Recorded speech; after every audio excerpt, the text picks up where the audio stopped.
오늘 말씀의 제목은 갈등을 갈등으로 보여주심이란 제목으로 말씀을 나누겠습니다. 우리가 지난주에 사울이 블레셋과의 전투 앞에서 어떠한 태도를 보였는지 우리는 보았습니다.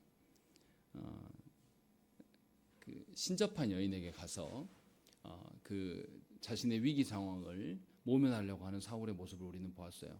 그래서 이스라엘 왕으로서는 도무지 넘어야 되지 않을 선을 이미 넘어버렸다라는 것을 말씀을 통해서 보았습니다. 그리고 다시금 이제 이 사건의 중심이 다윗에게로 넘어옵니다. 그런데 29장만 덜렁 보면 이게 이해가 잘 되지 않아요. 우리가 지난주에 보았던 말씀을 다시 떠올리시면 27장부터 28장 1절과 2절까지 보았습니다. 그래서 다윗이 하나님 앞에서 사울이 계속 자신을 쫓아다니니까 이제 자신의 한계에 다다라서 스스로 자기의 안위를 찾기 위하여서 하나님께 묻지 아니하고 블레셋 땅으로 넘어갑니다. 그것이 27장에 나오는 것이고, 그리고 그 블레셋 땅에서 비록 하나님의 언약의 땅을 벗어났지만 하나님의 말씀대로 살아가려고 애쓰는 다윗의 모습이 나타나긴 해요. 그런데 이제 문제는 뭐냐면 28장 1절과 2절 말씀 보시면 그때 블레셋 사람들이 이스라엘과 싸우려고 군대를 모집한지라 라고 되어 있습니다. 본인이 블레셋으로 피했는데 이제 자기 동족 이스라엘과 싸워야 될 상황이 벌어지고 있다라는 것을 지금 말하고 있는 겁니다.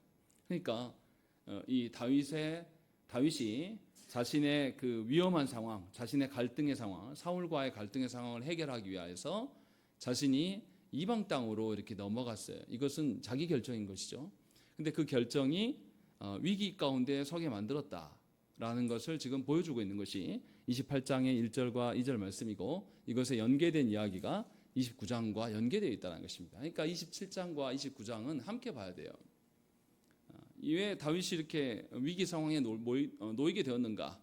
그것은 하나님께서 주신 위기가 아니라 본인이 자신의 그 위험을, 자신의 안위를 해결하기 위하여서, 사울과의 갈등을 풀기 위하여서 자신의 방편대로 결정한 결과예요. 그러니까 다윗이 실수한 거죠. 하나님의 말씀 앞에서 온전히 서 있는 것이 아니라 자신 스스로가 자신의 인생의 갈등의 문제를 해결하려고 뭔가 선택한 것이고, 그 결과가 어떤 위험이 드러나는가를 보여주는 것이 29장의 말씀이에요. 그래서 어떤 일이 벌어집니까? 다윗은 이스라엘의 왕이에요. 왕으로 기름 부음을 세운 자예요. 그런데 왕인 그가 백성들과 싸워야 될 상황이 펼쳐진 겁니다. 이건 누구 때문인 것이죠? 다윗이 결정한 결과로 이루어진 것이다 라는 것을 지금 말씀하고 있어요. 시작이 그렇다라는 거죠. 그래서 28장 2절에 보면 다윗이 아기스에게 이르되 그러면 당신의 종이 행할 바를 아시리이다 하니 아기스가 다윗에게 이르되 그러면 내가 너를 영원히 내 머리 지키는 자를 삼으리라. 형태로 봤을 때는 아기스가 다윗에게 기회를 주는 것 같지만은 사실은 다윗이 이스라엘의 왕으로서, 언약 백성의 왕으로서 봤을 때는 왕인 그가 자기 백성들을 짓밟아야 될 상황이 지금 펼쳐지고 있다라는 것이 29장의 큰 위기예요. 이것을 오늘 본문에서 보여준다는 것입니다. 그래서 29장의 다윗의 위기는 다윗이 스스로 자초한 일입니다. 누가 만들어주는 것이 아니라 다윗도 사람인지라 하나님 앞에서 온전하게 자기의 갈등의 문제를 해결하지 않고 자신의 결정대로, 자신의 안위를 따라서 그냥 결정한 결과가 이렇게 크게 다가오고 있는 것이고, 이것이 이제 해결해야 될 문제로 되어 있는 겁니다. 다윗이 얼마나 괴로웠겠습니까? 그런데 이 문제는 뭐냐면 하나님께서 세우신 직분자의 위기는 그 공동체의 위기와 함께 결부되어 있다는 것입니다. 이것을 우리가 기억해야 돼요. 하나님께서 세우신 언약 백성의 왕인 사울이 하나님의 언약 백성으로서의 자기의 직무를 감당했습니까?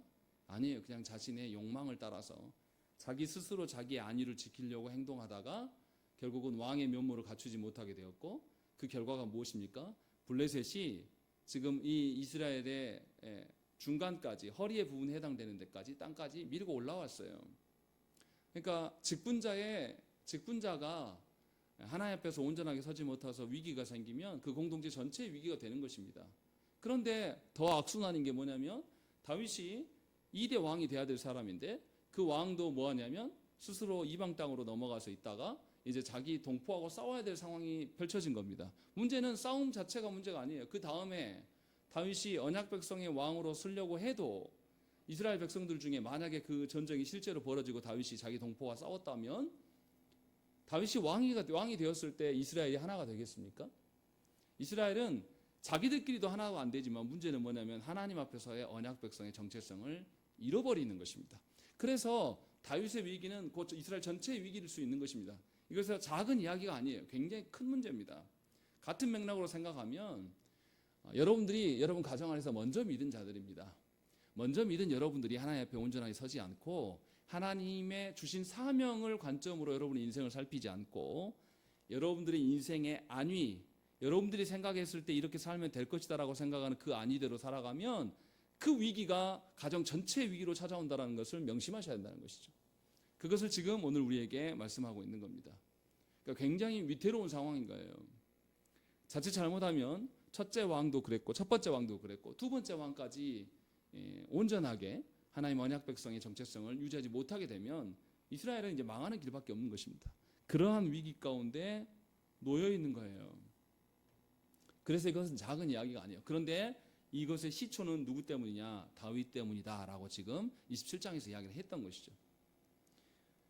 그러면 이 위기가 이제 어떻게 극복되어질 것인가라는 것이 이제 29장에서 보여주는 말씀이에요. 1절에 보시면 블레셋 사람들은 그들의 모든 군대를 아벡에 모았고 이스라엘 사람들은 이스라엘에 있는 셈 곁에 진쳤다라고 이제 전쟁이 시작되려고 준비를 하고 있다는 걸 보여주고 2절에 이제 특징적인 거 있습니다. 블레셋 사람들의 수령들은 수백 명씩 수천 명씩 인솔하여 나아가고 다윗과 그의 사람들은 아기스와 함께 그 뒤에 나아가더니라고 되어 있습니다. 여기 기록의 양식들 잘 보세요. 블레셋에 수령들이 있다. 이 수령들을 중심으로 수백 명씩 또는 수천 명씩 이렇게 군대를 형성해서 나간다라고 되어 있습니다. 블레셋이 어떤 나라라고 우리가 추정할 수 있냐면 블레셋은 아기스 왕이 통치하는 중앙 집권적인 나라가 아니에요. 우리가 블레셋 사사기에서도 읽었지만 블레셋에 5도시가 나옵니다. 그 5도시가 블레셋의 대표적인 도시인데 이 5개 도시 중심으로 도시국가들이 연방으로 뭉쳐져 있는 것이 블레셋이에요. 그래서 각각의 왕들이 자기의 도시 군사들을 각각 이끌고 가고 있다 이렇게 말해주고 있는 겁니다. 이게 2절의 말씀이에요. 그리고 그 연방 왕이 아기스다라고 지금 말하고 있는 겁니다. 그래서 이 방백들, 그 각각의 도시들의 방백들이 자기 주장을 할 수 있는 구조예요. 우리처럼 중앙 집권화돼서 우리 대통령 한 사람이 모든 수장이 되는 그런 개념이 아니라 미국처럼 연방 국가의 개념으로 되어 있기 때문에 이들이 얼마든지 아기스에게 건의할 수 있고 말할 수 있습니다. 그런 구조로 되어 있다라고 지금 2절에서 우리에게 알려줘요. 그런데 이제 아기스의 무리를 보니까 다른 방백들의 무리들을 보니까 아기스의 무리 중에 될 꽁무니에 따라오는 자가 누구냐면 히브리인들이란 말이죠. 지금 누구를 공격하러 갑니까? 히브리인들을 공격하러 가는데 히브리인들이 자기 안에 섞여 있어요. 그러니까 이 방백들이 반응할 수밖에 없는 것이죠. 3절에 뭐라고 합니까? 우리 3절 말씀 좀 길게만 읽겠습니다. 시작.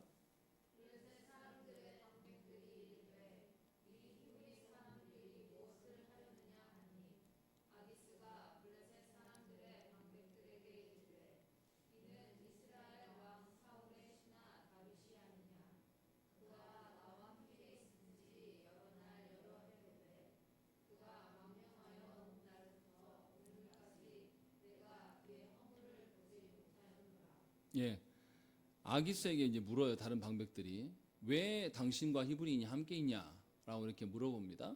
그러니까 아기스가 이제 말해줘요. 이 사울의 신하 다윗이고 이 사람이 나한테 망명이 왔고 그리고 내가 한참 동안 그를 지켜봤는데 그에게 허물이 없다라고 이야기를 합니다. 그런데 이제 아기스의 말이 약간 과장되어 있어요. 거기 보면 여러 날 여러 해로 돼라고 되어 있습니다. 나와 함께 한 지가 여러 날 여러 해 됐다. 그런데 다윗이 지금 블레셋 땅으로 넘어온 지는 딱 1년 4개월 정도밖에 안 됐습니다. 그렇게 오래되지 않았어요. 그런데 아기스가 이상한 판단을 해요. 이제 그리고 아직 다윗을 공격하는 사람이 없는데도 불구하고 먼저 나서서 다윗을 방어해 줍니다. 이것도 좀 태도가 이상하긴 해요. 그럴 때 이제 블레셋 사람들이 어떻게 말합니까? 4절 보십시오. 블레셋 사람의 방백들이 그에게 노하한지라. 화를 내고 있습니다. 여기서도 보면 연합국가인 것을 우리가 알 수 있어요. 블레셋 방백들이 그에게 이르되 이 사람을 돌려보내어 왕이 그에게 정하신 그 초소로 가게 하소서. 그는 우리와 함께 싸움에 내려가지 못하리니 그가 전장에서 우리의 대적이 될까 하나이다. 이렇게 이야기하고 있는 거죠. 생각을 해보십시오. 아기스 왕이요. 다윗이 가다가 다윗이 히브리 사람인데 다시 사울하고 관계를 좋게 하려고 하면 우리를 돌변해서 우리 목을 칠 거 아닙니까? 그럼 그거 어떻게 할 겁니까? 다시 돌아가게 하십시오 라고 이렇게 이야기를 해요. 이들이 이렇게 말하는 데는 이유가 있습니다. 이렇게 되는 이유가 우리가 이제 기억나실지 모르겠지만 14장에서 요나단이 블레셋이 쳐들어왔을 때 요나단과 무기 든 소년이 밤에 블레셋 진영이 들어갑니다. 단 둘이 들어가요. 들어갔을 때 블레셋 진영이 난리 법석이 이제 요란하게 되는 것이죠. 혼란이 일어납니다. 그런데 혼란을 틈타서 누가 반란을 일으킵니까? 히브리인들 중에 블레셋에 사로잡혀 갔다가 군인으로 끌려 나온 사람들, 그 사람들이 기회는 이때다 하면서 반란을 일으켜서 이 블레셋인들을 쳐버려요. 그러니까 이제 한밤중에 그런 일이 벌어지니까 블레셋 군인들이 서로가 서로를 치면서 와르르 무너진 사건이 있습니다. 그래서 승리하게 돼요. 단 두 사람으로 시작된 싸움이 블레셋으로 포로로 끌려간 히브리인들이 돌변하면서 그들을 침으로 인해서 큰 혼란이 일어나게 되고 그래서 블레셋이 패배한 적이 있습니다. 이것을 근거로 지금 말하고 있는 거예요. 그때 우리 히브리인들이 우리를 배반해 가지고 우리가 그때 패하지 않았는가? 그런데 어떻게 우리들 중에 히브리인을 둘 수 있는가라고 이야기하는 거죠. 그래서 4절에서 그가 전장에서 우리의 대적이 될까 하나이다. 그가 무엇으로 그 주와 다시 와합하리이까? 이 사람들의 머리로 하지 아니하겠나이까? 라고 이야기하는 것입니다. 다윗이 히브리인이면 진의 동족으로 갈 건데 사울과 화해할 수 있는 방편은 우리 머리를 잘라서 가져가는 거 아니겠습니까? 전장에 가서 우리를 뒤통수 치면 우리 다 죽습니다. 그 이야기를 하고 있는 거예요. 그러니까 아기스가 너무 다윗을 변호하고 나서니까 당신 말이 헛되다, 거짓말이다 라고 말하고 있어요. 그리고 다윗은 또 어땠습니까? 다윗은 히브리인들은 또 그때만이 아니에요. 또 다른 때도 분명하게 이들을 농락했어요. 사무엘상 17장에 보면 다윗이 누구를 죽입니까? 블레셋의 장수 골리앗을 쳐 죽여요. 소년 다윗이 골리앗을 죽인 것을 이 사람들이 잘 알고 있습니다. 그때도 다윗 때문에 자기들이 고생했거든요. 그리고 또 사무엘상 18장에서 보면 다윗이 미갈과 혼인하고 싶어 해요. 그때 사울이 뭐 이야기합니까? 다윗에게 너 블레셋 사람들의 이 피부 껍데기를 100명 죽이고 100개를 가져오면 내가 혼인시켜 줄게. 이렇게 한단 말이죠. 그때 다윗이 가서 몇 명을 죽이고 가져옵니까? 200명을 죽이고 가져와요. 혼자 가서. 그러니까 블레셋이 볼 때는 다윗이 지긋지긋한 인간이에요. 그런 인간 어떻게 믿냐? 지금 그 이야기를 하고 있는 겁니다. 그러니까 이 방백들의 말이 굉장히 설득력이 있고 실제로 어떤 근거에 전한 말이란 말이죠. 이것을 보여주고 있는 겁니다. 근데 여기서 우리가 하나를 봐야 돼요. 이 방백들의 말이 우리에게 아주 어떤 포인트를 주고 있습니다. 무슨 말이냐면 전쟁을 나아갈 때에 같은 마음으로 온 군사가 한 마음으로 나가지 못하면 그것이 오히려 방해가 된다라고 지금 그 이야기를 하고 있는 겁니다.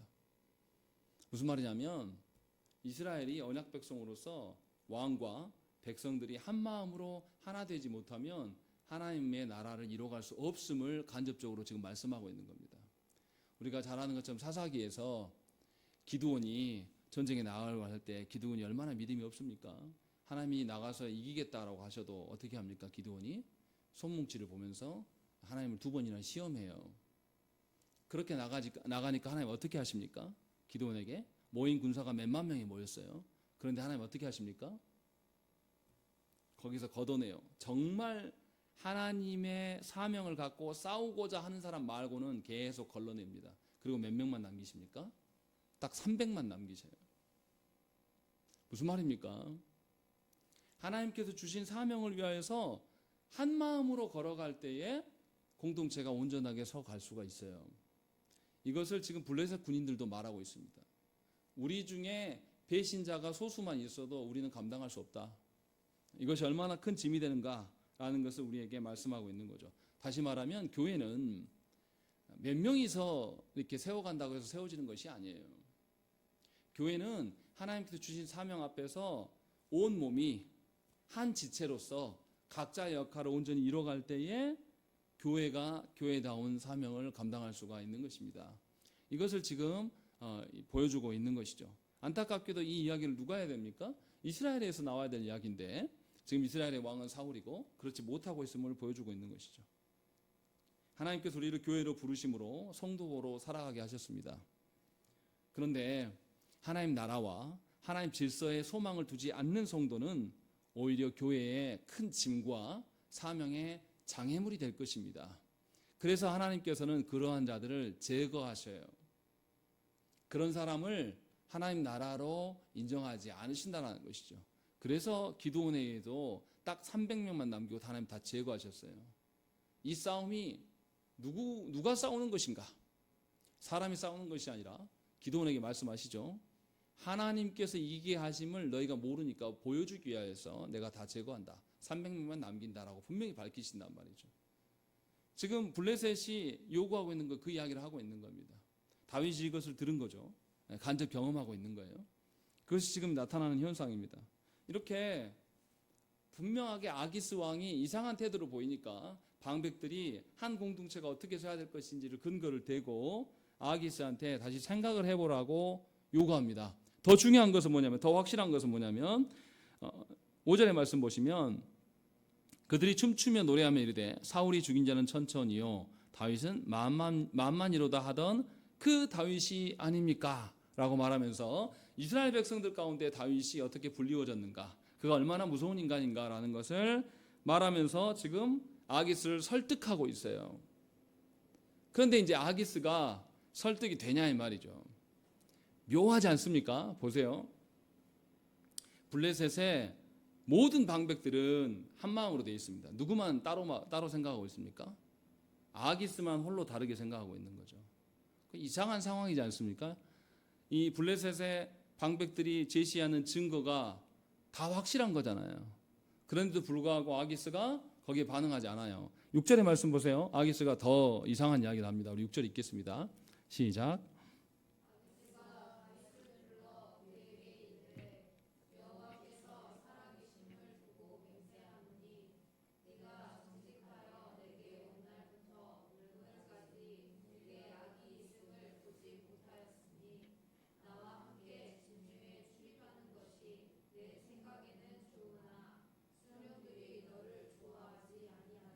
보세요. 이 정도 됐으면 아기스가 방백들하고 대화해야 되잖아요. 근데 누구를 부릅니까? 다윗을 불러요. 다윗을 부르고 다윗은 아기스한테 망명 온 사람이에요. 그럼 어떻게 하면 됩니까?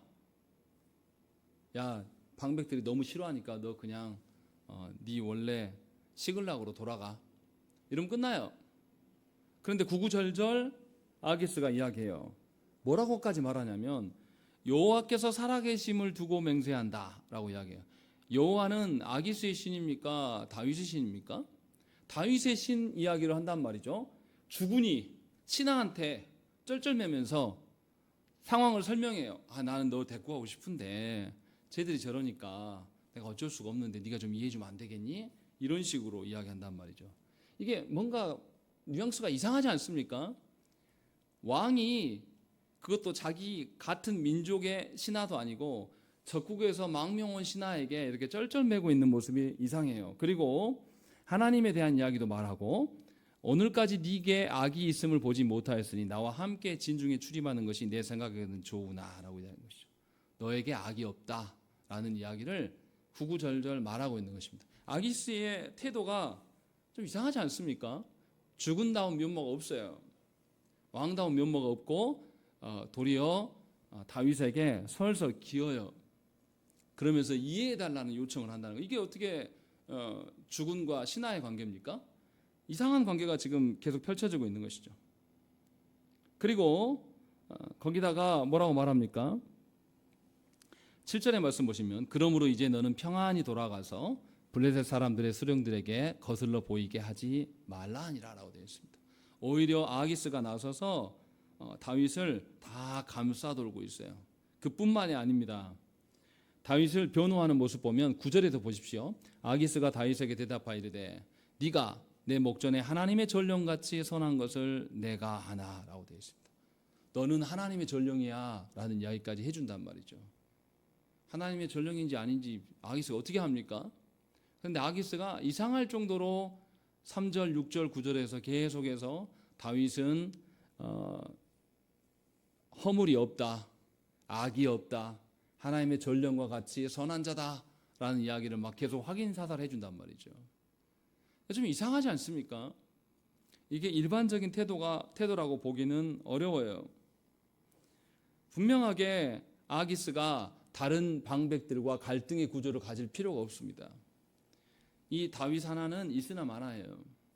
그런데 지금 더더구나 중앙 집권제의 그 왕권이 강화된 국가의 모습이 아니라 연방 국가의 체제로서 돼 있어가지고 방백들하고 관계가 좋아야 돼요. 아기스 입장에서는.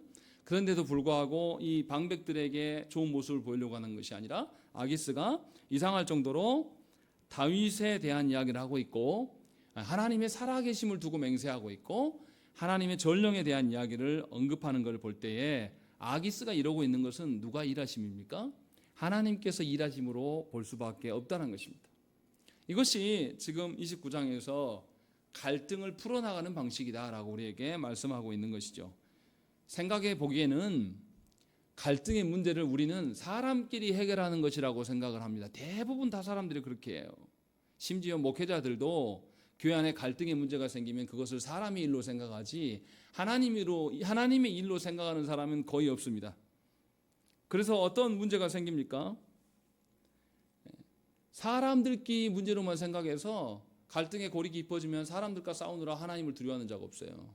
또 갈등의 골이 쉽게 해결이 되면 이게 하나님께서 우리에게 은혜 베푸신 것이라고 보는 것이 아니라 우리가 잘한 거야. 저 사람이 인품을 봐라 얼마나 좋냐 라고 하면서 사람들끼리만의 어떤 것이 남는 거죠. 이것이 조국교의 현실이에요. 그래서 사람들과의 관계에 갈등의 문제가 생기면 우리는 하나님 앞에 설 줄 모릅니다. 하나님을 두려워하는 사람이 거의 없다는 거죠. 그것이 오늘 본문에 나타나는 현실이에요. 다윗은 누구와의 갈등 때문에 블레셋 땅으로 넘어왔습니까? 사울과의 갈등 때문에 블레셋으로 넘어왔어요. 그런데 다윗이 사울과의 갈등의 문제도 하나님과의 일로 생각했다면 넘어올 수 있었을까요? 없었을까요? 쉽게 넘어오지 못했을 겁니다. 하나님께 물었을 거예요. 사람들의 눈으로 봤을 때는 다윗이 계속 사울이 쫓아다니는데 왜 이방 땅 가면 될 쉬운 문인데 왜 안 갑니까? 왜 다윗은 그렇게 우유부단하고 왜 이렇게 어물쩡거리고 있냐? 그냥 넘어갔다 오면 되지. 이렇게 생각하는 것이 일반적인 사람들의 생각입니다. 그런데 다윗이 그렇게 해버렸어요. 그렇게 하고 그 결과가 무엇이냐면 또 다른 갈등이 야기되고 있다라는 것을 보여주고 있고 또 놀라운 것은 뭐냐면 방백들과 다윗으로 인하여서 방백들과 아기스의 갈등이 생겼을 때에 이상할 정도로 이 갈등을 푸는 것에 누가 나오냐면 하나님의 이름이 등장해요.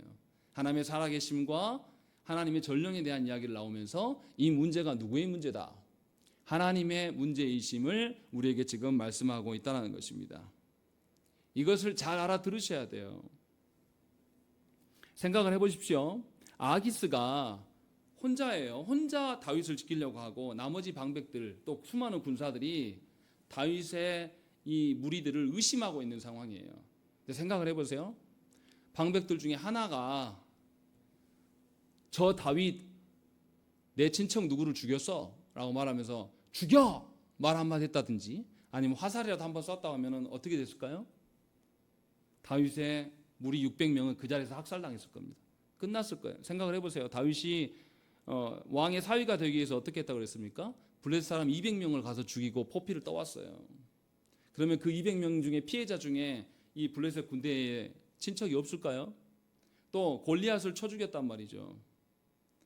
이런 것들을 보면 지금 이 방백들은 다윗을 그저 그냥 의심하는 정도가 아니라 굉장히 다윗에 대해서 반감을 갖고 있고 자칫 잘못하면 누가 한 방이라도 칼을 먼저 든다든지 소리만 질러도 이 다윗의 무리들은 한 방에 다 전멸당할 상황이란 말이죠.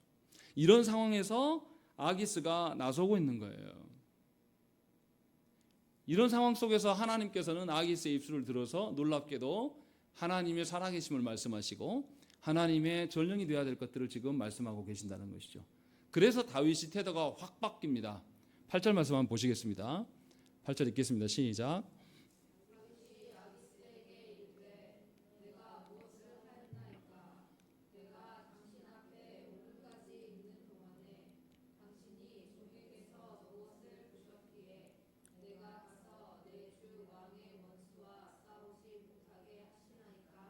네, 다윗의 멘트를 보세요. 다윗이 속마음이 정말 이랬을까요? 다윗이 자칫 잘못하면 자기가 그 자리에서 몰살당해서 죽을 수도 있어요. 그 상황인데 아기스가 하나님의 어떠하심을 말하고 하나님의 전령됨을 이야기 말할 때에 다윗이 안심을 하게 된 거죠. 아, 이거 지금 하나님이 하고 계시는 거구나 라는 걸 깨닫고 태도가 완전히 기세등등하게 다윗이 바뀝니다. 그래서 뭐라고 합니까? 왕이시여, 내가 무엇을 하였나이까? 내가 당신 앞에서 오늘까지 내가 틀리게 한 거 있나? 오히려 아기스를 윽박지르는 구조로 바뀌는 거예요. 다윗이 이럴 수 있는 것은 뭐냐면 분명하게 하나님의 행하심이 있기 때문에 이것을 알아차리고 다윗의 태도가 바뀐 겁니다. 생각을 해보세요. 우리 같은 경우면 지금 전쟁에 동족 이스라엘과 싸워야 될 전쟁에 지금 나가는 다윗의 심정 자체가 어떠겠습니까? 누가 말 한마디도 안 걸어도 다윗의 마음이 어떡하겠어요? 굉장히 근심 어리고 위험하고 이거 어떻게 문제를 해결해야 되느냐, 이거 자칫 잘못하면 여기서 우리가 죽는 거 아니냐, 아니면 우리 동포를 죽여야 될 상황인데 이러지도 못하고 저러지도 못한 상황이에요. 그런데 그 속에서 방백들이 나서서 다윗을 의심한단 말이에요. 그러면 이제 자기 죽을 판이란 말이죠. 그런데 다행스럽게 다윗을 죽이자고 하는 사람이 한 명도 없었어요. 돌아가게만 해라 라고 이야기하고, 도리어 아기스가 놀라울 정도로 하나님의 살아계심을 이야기를 하고 있고, 그런 상황이 있으니까 다윗이 이런 말을 할 수 있는 겁니다. 다윗이 어떻게 보면 굉장히 뻔뻔한, 굉장히 연기를 잘하는 인간이에요. 속마음이 이랬겠습니까? 아니요, 다윗은 아마 식은땀을 흘리면서 다행이다, 죽을 뻔했네, 아마 이랬을 겁니다. 그런데 다윗이 하나님의 살아계심을 깨닫고 난 뒤에 그의 태도가 바뀌어요. 다윗이 이렇게 바뀌면서 그가 무슨 생각을 했겠습니까? 절체절명의 죽을 위기에 빠져있던 다윗이 하나님의 역사하심을 통하여서 자기가 살게 됨을 다윗은 보았어요. 그리고 그 뒤의 사건은 더 웃깁니다. 10절 말씀 보세요. 그런즉 너는 너와 함께 온 내 주의 신하들과 더불어 새벽에 일어나라. 너희는 새벽에 일어나서 발거든 곧 떠나라 하니라. 아기스가 다윗에게 왜 새벽에 떠나라고 할까요? 밝은 대낮에 히브리인들이 뒤로 빠져나가면 방백들 중에 한 명이라도 아니면 누구라도 폭발해가지고 쟤들 그대로 살려보내십니까? 쟤네들 우리 원수인데, 이 말만 해도 상황이 반전될 수 있어요. 그런데 아기스가 놀라울 정도로 다윗의 무리들을 지킵니다. 그래서 다른 방백들과 마주하지 않게 새벽녘에 조용히 나가라 라고 하면 끝까지 아기스가 누구의 안위를 살핍니까? 다윗의 안위를 살펴주고 있는 것을 보게 된다는 것입니다. 다윗이 이것을 경험하고 난 뒤에 다윗의 생각이 얼마나 바뀌었겠습니까? 생각을 해보십시오. 자기의 실수로 사울과의 갈등을 해결하려고 자기 마음대로 결정해서 이방 땅으로 넘어와서 하나님께 묻지 않았단 말이에요. 그냥 자기 인간적인 방편으로 그냥 넘어와 버린 거예요. 큰 잘못이죠. 그래서 벌어진 일이 뭐냐면 자기 동포와 싸워야 될 상황들, 아니면 방백들에게 자기가 죽을 수도 있는 그런 상황에 놓인 것이죠. 그런 속에서 하나님께서 아기스의 눈을 멀게 한 거예요. 생각을 해보십시오. 수많은 사람들이 다 다윗이 적이라고 말했는데 한 사람만 못 보는 거예요. 이거를 너무 이상하지 않습니까? 수많은 사람들이 다 보는데 한 사람은 못 보는 건 이거 하나님 하시는 거예요. 그래서 아기스가 보지 못하는 겁니다. 끝까지 다윗을 신뢰해요. 이런 모습이 나타나고 있는 거죠. 이게 하나님께서 행하심이라는 거죠. 그러니까 다윗이 이 사울과의 갈등의 문제를 끝까지 하나님 앞에서 놓고 씨름하고 힘썼어야 될 문제예요, 사실은. 그런데 본인이 그러지 못했습니다. 그리고 그러지 못했을 때에 그럼에도 불구하고 하나님께서 다윗을 살려보내신단 말이죠. 다윗이 이것을 경험합니다. 이후에 다윗의 삶이 어떠했겠습니까? 이후에 다윗이 갈등의 문제가 일어날 때마다 뭐 합니까? 하나님께 물어요. 생각을 해보십시오. 밧세바와 간음의 사건 이후에도 다윗이 어떻게 합니까? 나단 선지자가 하나님 앞에서 범죄한 자가 바로 당신이다 라고 했을 때 다윗이 어떻게 합니까? 사람들 앞에서 자기 체면 따지잖아요. 바로 엎드려서 회개합니다. 그리고 이 간음하에서 난 아들의 문제를 놓고도 어떻게 합니까? 하나님이 목숨 부서 있을 때까지만 하나님 문제로 간주하고 하나님 죽이신 것에 대해서 승복해요. 이것이 다윗의 삶의 전환점이에요. 분명하게 오늘 본문은 짧게 이야기를 하고 있지만 다윗에게는 엄청난 사건이에요. 죽을 뻔한 위기의 상황, 자기가 불순종함으로 말미암아서 빚어진 또 다른 갈등 안에서 죽을 수도 있는 상황 속에서 다윗은 하나님께서 살리심을 보게 된다는 것입니다. 이것을 다윗이 경험하게 되는 거예요. 그런데 이제 중요한 건 여기서부터예요. 그럼 하나님께서 다윗의 어떠한 점을 지키려고 하실까라는 것이죠. 이것을 아셔야 됩니다. 하나님께서 다윗과 함께 하심을 다윗이 알았어요. 그런데 하나님은 다윗의 어떠한 부분을 지키려고 하실까요? 생각을 해보십시오. 하나님께서 우리는 흔히 다윗을 블레셋으로부터 지켰다 이렇게 생각할 수 있습니다. 정말 그것을 지키려고 하나님 하십니까? 하나님께서 다윗을 블레셋으로부터 지켜내려고 지금 이것을 하고 계십니까? 아니요. 하나님이 지키시려고 하는 것은 다윗의 생명이나 안위가 아니에요. 그보다 더 중요한 게 있습니다. 다윗은 누굽니까? 언약 백성의 왕이에요. 언약 백성의 직분자란 말이죠. 하나님이 지키고자 하는 것은 직분자의 면모예요. 다윗이 만약에 그 자리에서 이스라엘과 전쟁을 벌였다고 하면 다윗이 직분을 감당할 수 있겠습니까? 누가 다윗의 말을 따르겠습니까? 하나님이 지키시려고 하는 것은 다윗이 블레셋으로부터 지키려고 하는 것은 뭐 당연하겠지만 궁극적으로 그거보다는 하나님께서는 언약 백성의 직분, 왕직을 수행할 수 있도록 다윗을 지키고 계신다는 것입니다. 이것을 잘 알아들으셔야 돼요. 여러분들의 인생에서 여러분들이 생각하는 인생에서의 안락함과 평안함과 안정된 삶을 여러분들이 아무리 부르짖어도 하나님 그것을 지키지 않으십니다.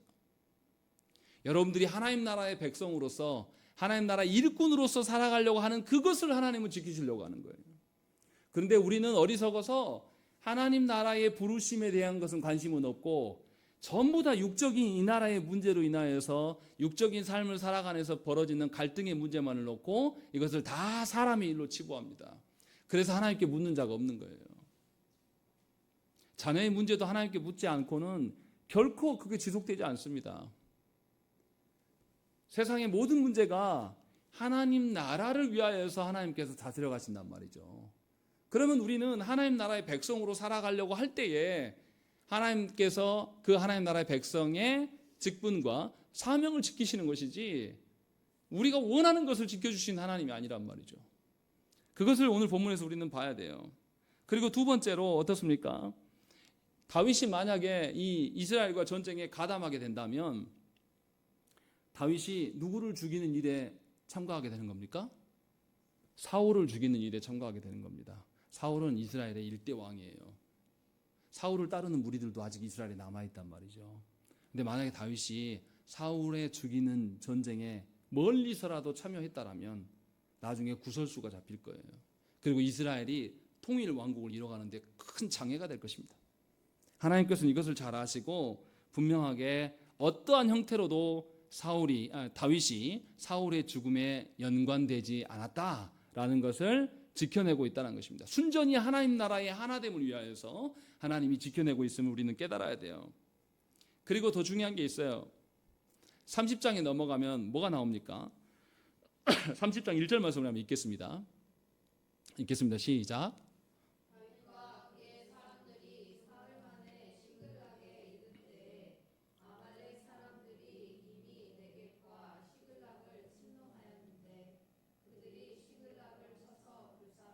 예, 여기 보시면 다윗이 만약에 태가가지 않았다라면 시글락을 지켜줄 사람이 없습니다. 시글락에는 누가 있습니까? 다윗의 무리들의 처자식이 다 있단 말이죠. 근데 여기를 지켜낼 수 없어요. 그런데 시글락에는 누가 지금 공격 들어왔습니까? 누가 공격해요 시글락을? 아말렉이에요. 하나님께서 사울에게 누구를 진멸하라고 하나님 명령하셨습니까? 아말렉을 진멸하라고 하나님께서 사울에게 명령했어요. 사울이 진멸합니까? 안 합니까? 안 해요. 아말렉에 보니까 진귀한 게 있거든요. 소도 좋고 구할 게 많거든요. 그래서 이 아말렉의 왕 아각도 살려둬요. 그래서 하나님이 진노하시면서 사무엘 선지자가 진노하면서 왜 당신 하나님 말씀대로 안 하냐라고 하니까 하나님께 제사하려고 그랬습니다 라고 뻔뻔하게. 그런데 우리가 잘 기억하셔야 될 게 아말렉은 이스라엘의 오래전 원수예요. 우리가 아는 것처럼 에스더서에도 이 아말렉의 후손들이 등장합니다. 하만이 아말렉의 후손이에요. 그래서 이스라엘과 하나님 언약 백성과 철천지 원수 간에 지내는 것이 아말렉이에요. 그래서 하나님께서는 아말렉을 진멸하라고 말씀하셨어요. 그런데 사울은 이것을 시행하지 않습니다.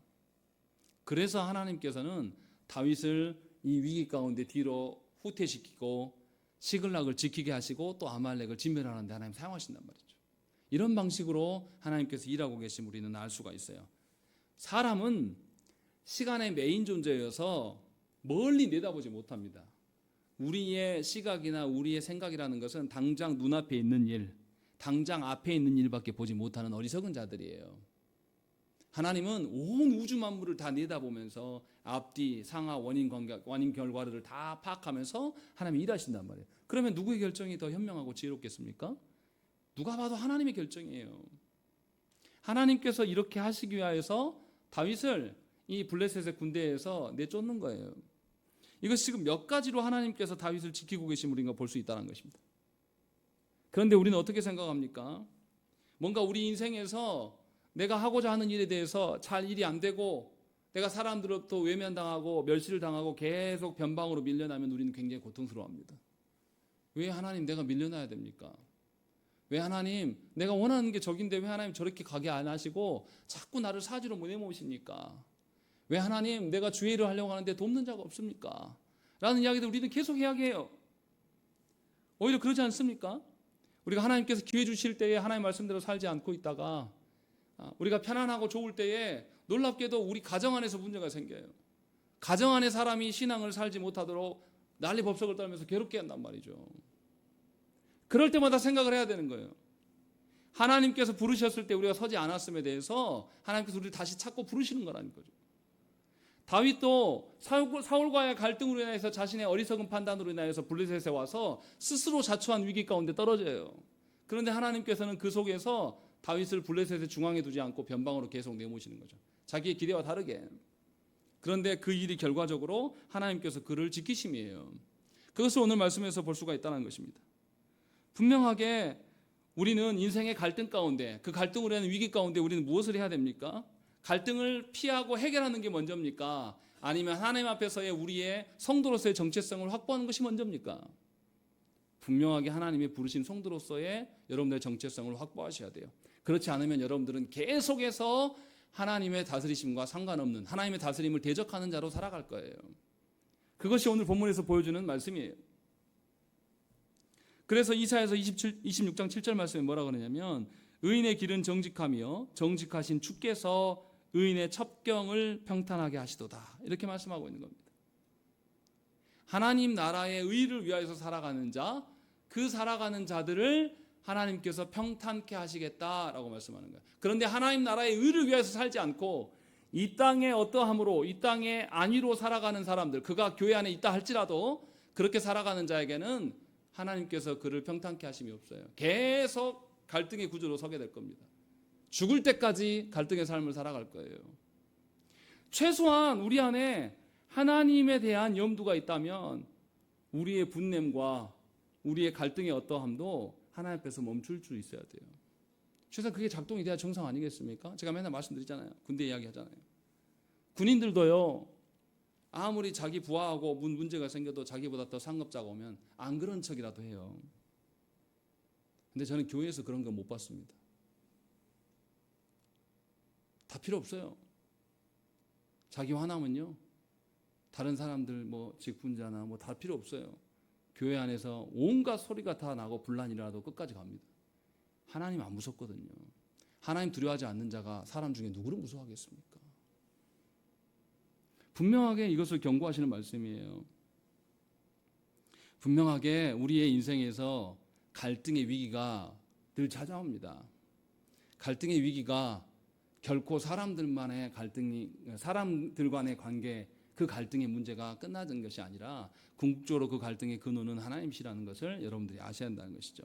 잠언 16장 9절 말씀에 사람이 마음으로 자기의 길을 계획할지라도 그의 걸음을 인도하시는 이는 여호와시니라, 이렇게 말씀하시는 거예요. 여러분들이 아무리 이 땅에서의 갈등의 문제를 여러분들의 지혜와 능력으로 어떤 술수로 풀 수 있다고 여러분들 생각할지 모르겠으나 하나님 앞에서의 문제로 바라보지 않으면 여러분들은 계속되는 또 다른 갈등이 생겨날 것이고, 그 갈등으로 인해서 번민만 하다가 여러분들의 인생을 다 날려버릴 거예요.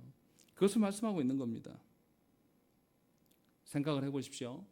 하나님 나라는 우리가 노력해서 힘써서 뺏어가는 것이 하나님 나라입니까?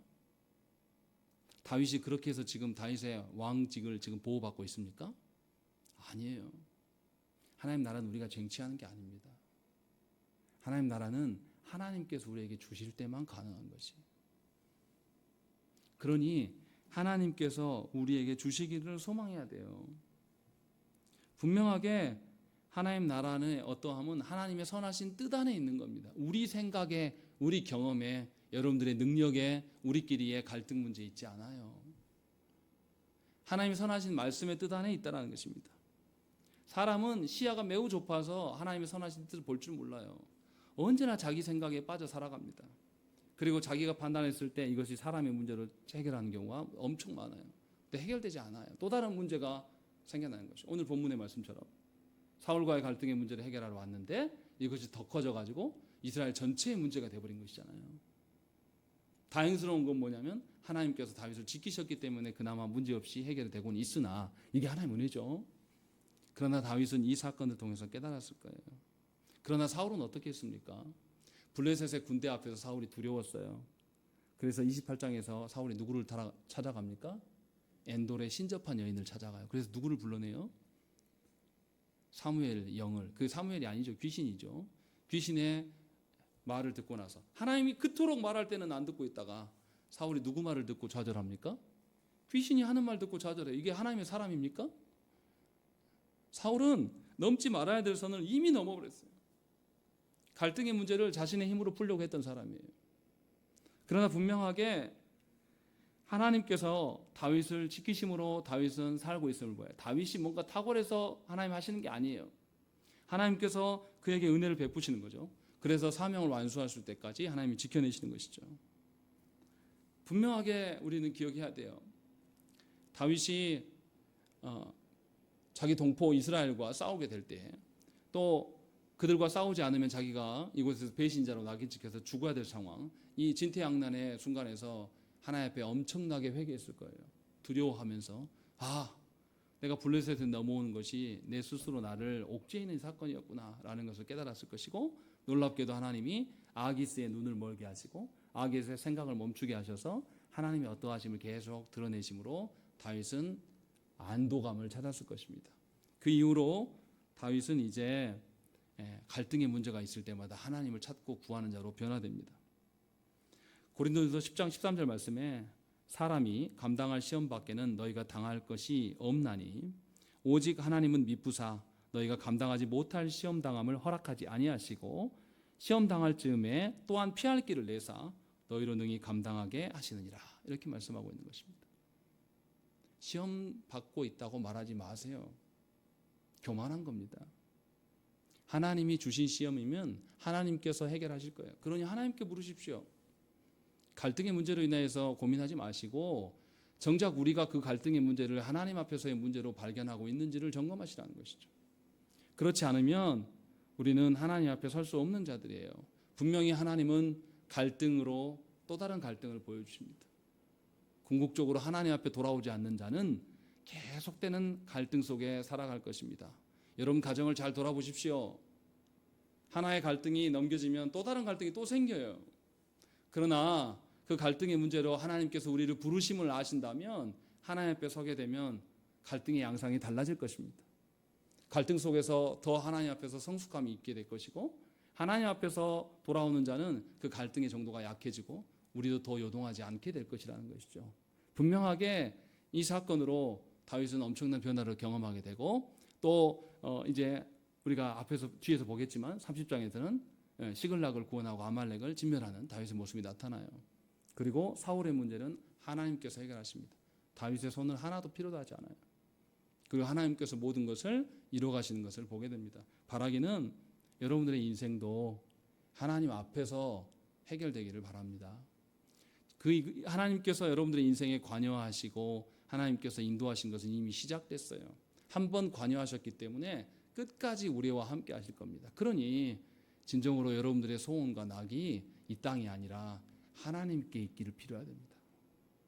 하나님의 말씀으로 다시 돌아가셔야 돼요.